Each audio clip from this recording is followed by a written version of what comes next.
Ian, we've been hearing all about your very popular decision to let the players have a day off tomorrow. Is that a reward for the win at the weekend?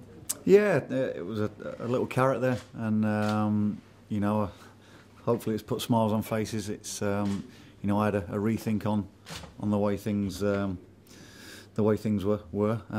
They put a lot of work into last week, and I just felt give them an extra day off on the Monday, 2 days off there, and then get them in for 2 good days that we've had, and let them have a bit of time with the family and come in Friday ready and prepared. So I'm open to changing things around. I don't like things to be set in stone and people get used to it. Keep them on the toes, and it keeps it fresh. You said your first week had absolutely flown by. Now you've had another week almost to add to that. What kind of further conclusions have you drawn about the challenge that you face here?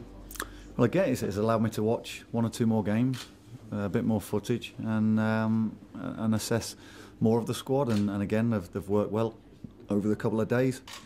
Tried to implement 1 or 2 more bits of information, and hopefully we can see that coming out again on Saturday. Obviously, the 3 points speak for themselves, but the win at the weekend have a kind of knock-on effect as well psychologically, whether it be for the team or even for yourself to get your regime kind of off to a positive start.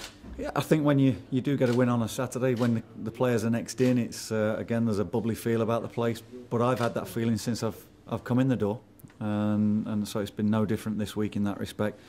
And just say the way the players have attacked training and applied themselves has been very, very good. And again, it's just waiting for the next game that, you know, I don't think the players can wait to get out there, you know. I think between now and the end of January, they're not going to have a lot of waiting to do because the fixture list is very congested. Yeah. I suppose it gives you the ideal opportunity to start climbing the table. Yeah, and we've spoken about that the squad is going to be used to the full. You know, it was important. 1 or 2 players came back into training this week, which gives us a boost. But everybody, down to the under-20s as well, the young lads, they know they're going to get a chance if they work well. And you know, I went to the game midweek against Aberdeen, which was a negative result, but you still see 1 or 2 bright spots, and it's important that everyone is ready and make sure that if they're called upon, they can go and apply themselves well, because you know, if they do well, the likelihood is they stay in the team. You mentioned a bit earlier you don't want things set in stone, you're not trying to change things.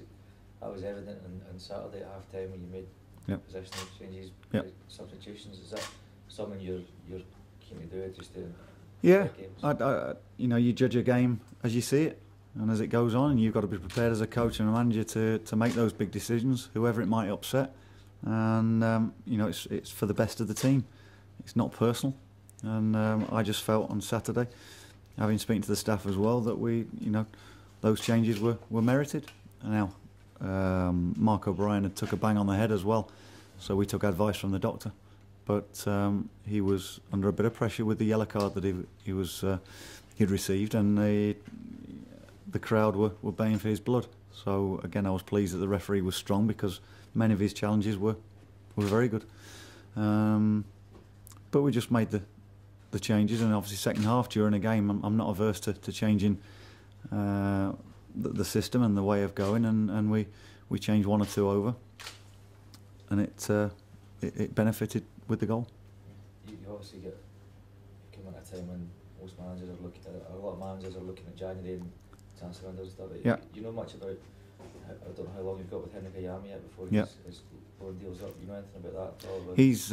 He's up at the end of January, so we've got that period to make decisions and to speak to Henrik and speak to Legia Warsaw and you know, make sure that we're, you know, well within time, that we're you know, ahead of schedule on that. Mark O'Brien has finished after the Aberdeen game as well, so decisions have got to be made there. And you know, it's one of those, it's part and parcel of being a manager, and around this time you've got 101 things going on, so you've got to be organised and just prepared for that. Have you had any early indications of whether Henrik remaining is likely? I haven't spoken to Henrik on it, but I think, you know, I get the feeling he enjoys playing here. I wouldn't have thought he'd want to go back to Poland and not be involved, because he can't go anywhere else, because he's played for two two clubs this season, and so again it'll be sitting down with Henrik, maybe a chat with his advisor, maybe a chat with his club. I don't speak much Polish, and we'll take it from there. Do you think it could be dictated to by finances here? It's obviously been a turbulent time off the field as well prior to you coming in. Finances will play a part for sure, but if we can bring good players into the club or keep good players, then you've got to balance that out with winning games and budgets and whatever. So yeah, and I fully understand what I've come into, and we'll deal with it. Well, you said that there's one or two players come back to training this week. Is that could be just as important as bringing in players in January for other clubs, because it's been a bit of a difficult season injury-wise, especially at the back as well?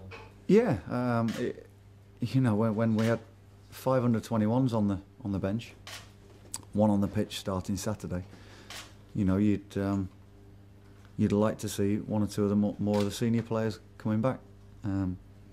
Competition for places, making sure that we've got good options on the bench, and the under-20s they're in a learning stage, so it's great for their education, being on the bench, being involved in match day.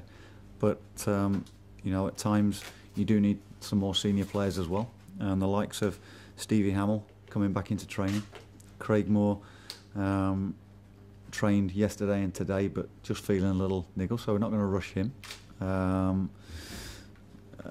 Adam Cummins coming back from his loan spell at Ayr. Again, it all helps with the way we go and train and the numbers and the competition for places, because I want competition for places. I want Adam to come back from his loan spell thinking, yeah, if I do well, then I'll catch the manager's eye. I want Stevie Hamill put under pressure, thinking he's one of the only left-sided players, but he's not a shoe-in to go and start a game. So you need that competition, and competition drives players forward. It's early days. What have you managed to find out about Partick Thistle? What do you expect from them? Yeah, watched a couple of their previous games, and I know that they're on a good run.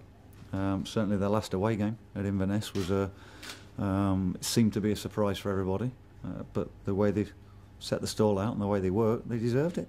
The Inverness manager certainly alluded to that, and we've got to make sure that they don't come here and get the tails up from the start. And for us, we're at home. We need to get our fans out of their seats. We need to get going from the off at a good tempo, and that's the type of thing we've been trying to get across to the players this week as well. Again, it's been bright. You can't fault the work rate and the application in training. So it's great for me as a coach and a manager going into a game. So is there a bit more certainty now about Kenny Barrett staying on for the rest of the season? Is a bit of a yeah, I think he's happy. I'm delighted. I'm pleased, and I think it's been a familiar face for the players to have that connection with as well, and we've worked really well on the training ground. I said last week I want somebody of Kenny's ilk to be alongside me. To have Kenny himself is great. So yeah, we move forward together on that one, and we see where we go for the season.